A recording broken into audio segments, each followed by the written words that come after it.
Your wife is seeing my husband. I looked up from my coffee. A woman had slid into the booth across from me at the diner on Maple Street in Austin, and she said those words like she was commenting on the weather. My name is Gabriel. I was 33 years old, working as a project coordinator for Ridgeline Holdings, a commercial construction firm. I had been married to Megan for 6 years, and until that moment, I thought I was just having breakfast alone because my wife had an early meeting. The woman across from me was striking. Dark hair, sharp green eyes, and the kind of confidence that made you pay attention whether you wanted to or not. She wore a fitted gray blazer and earrings that caught the morning light. "Excuse me?" I managed. "You're Gabriel. I'm Audrey. And your wife, Megan, has been sleeping with my husband, Jason, for the past 4 months." She tilted her head slightly, watching my reaction like she was studying it. I set down my cup. The diner sounds faded. The clatter of plates, the hum of conversation, all of it went quiet in my head. How do you know who I am? I followed Jason one night. Saw him meet your wife at a hotel off Congress Avenue. I got curious, started digging, found out who she was, found out who you were. She shrugged. It wasn't hard. I sat there processing. 4 months. That was around the time Megan started working late. Around the time she stopped asking about my day. Around the time I started feeling like a roommate instead of a husband. Why are you telling me this? Audrey leaned back, crossing her arms. Because I'm done pretending. Jason thinks I don't know. Your wife probably thinks you don't either. I figured you deserved the truth same as me. I didn't know what to say. Part of me wanted to argue, to defend Megan, to call this woman crazy.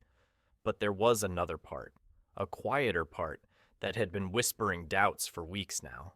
Months, maybe. Audrey reached into her purse and pulled out her phone. She slid it across the table. On the screen was a photo. Megan and a man I didn't recognize standing close outside a parking garage. His hand was on her lower back. Her head was tilted toward him, laughing. My stomach dropped. "That's Jason," Audrey said. I stared at the photo for a long time. Then I pushed the phone back toward her. "I'm sorry," I said quietly. Not to her specifically, maybe to myself. Audrey studied me for a moment. Then she smiled just slightly. "Don't be sorry yet. The night's still young. The signs had been there. I just hadn't wanted to see them. I met Megan when we were both 25. She worked at a marketing firm downtown, and I was just starting out at Ridgeline. We met at a mutual friend's birthday party, talked for hours on a rooftop patio, and exchanged numbers before the night ended. Within a year, we were engaged. Within 2, we were married. The early years were good. We traveled when we could afford it. We talked about having kids someday. We built routines, inside jokes, a life. But somewhere along the way, things shifted. I couldn't pinpoint when exactly. Maybe it was after she got promoted and started traveling more for work. Maybe it was after I got passed over for a management position and came home frustrated more often than not. Maybe it was both. She became distant. Not cold exactly, just absent. Even when she was in the room, she wasn't really there. I asked her once if something was wrong. She said she was just stressed. I believed her because I wanted to. The late nights became more frequent. The texts she answered in the other room. The way she turned her phone face down on the counter. I noticed all of it and I explained all of it away. I tried harder. I planned dates she was too tired to go on. I bought flowers she barely acknowledged. I suggested couples counseling and she said we didn't need it. That every marriage had rough patches. I wanted to believe her. Looking back, I think I knew, not consciously, but somewhere deep down, I knew the woman I married had already left. Audrey watched me as I sat there in the diner, lost in my own thoughts. "You okay?" she asked. "No," I admitted, "but I'm not surprised either." "That's the worst part." She nodded slowly. I felt the same way when I found out. Like I'd been holding my breath, waiting for something I already knew was coming. "How long have you and Jason been married?" 8 years. We have a daughter. She's 5. Her jaw tightened slightly. That's the part that kills me. I didn't have kids with Megan. We had talked about it, but she always said the timing wasn't right. Now I understood why. What are you going to do? I asked. Audrey looked at me with something between mischief and resolve. That depends on you. I raised an eyebrow. On me? She leaned forward, her voice dropping just slightly. Forget her. Go out with me tonight. I blinked. What? She smirked. You heard me. I should have said no. That would have been the rational thing to do, the responsible thing. I should have gone home. Confronted Megan, demanded answers. I should have called a lawyer, started thinking about next steps, processed the betrayal like a reasonable adult. Instead, I said yes. Maybe it was the shock. Maybe it was the anger that hadn't quite surfaced yet. Maybe it was the way Audrey looked at me like I was worth looking at, something Megan hadn't done in a long time. Yes, I said. Why not? Audrey's smirk softened into something closer to a real smile. Good. Meet me at the Crimson Lounge on 6th Street. 8 o'clock. She stood up, dropped a $10 bill on the table for my coffee, and walked out without looking back. I sat there for another 20 minutes staring at the empty seat across from me. When I finally left, I didn't go to work. I called in sick and drove around Austin for hours thinking about Megan, about our marriage, about all the times I had felt something was wrong and convinced myself I was imagining it. By the time I got home, Megan had already left. The house was quiet. I walked through the rooms like a stranger, looking at photos on the walls, at the furniture we had picked out together. It all felt hollow now. I found myself standing in front of her closet.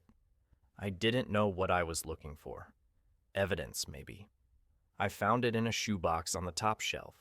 Receipts from hotels I had never been to. A card that said, "Counting the days until I see you again." No signature, just the initial J. I sat on the edge of the bed and stared at that card for a long time. 4 months of lies. Every late night. Every weekend conference. Every time she told me I was being paranoid. I put the card back, and I got ready for my date with Audrey. I didn't feel guilty.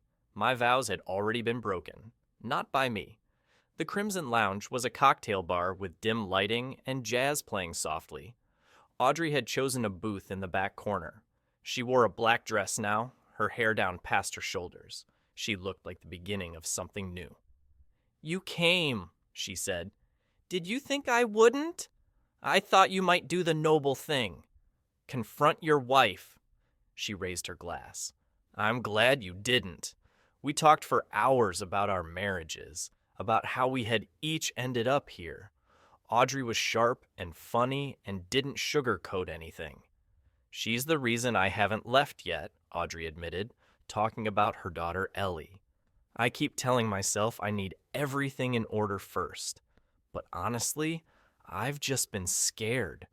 Of what? Of being alone. Of admitting I wasted 8 years on someone who didn't love me." She reached across the table and touched my hand. It was the first time someone had touched me with intention in months.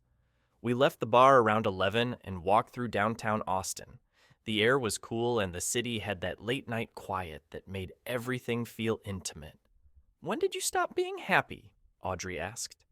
"I don't think it was one moment," I said. "It was gradual, like the temperature dropping so slowly you don't notice until you're freezing."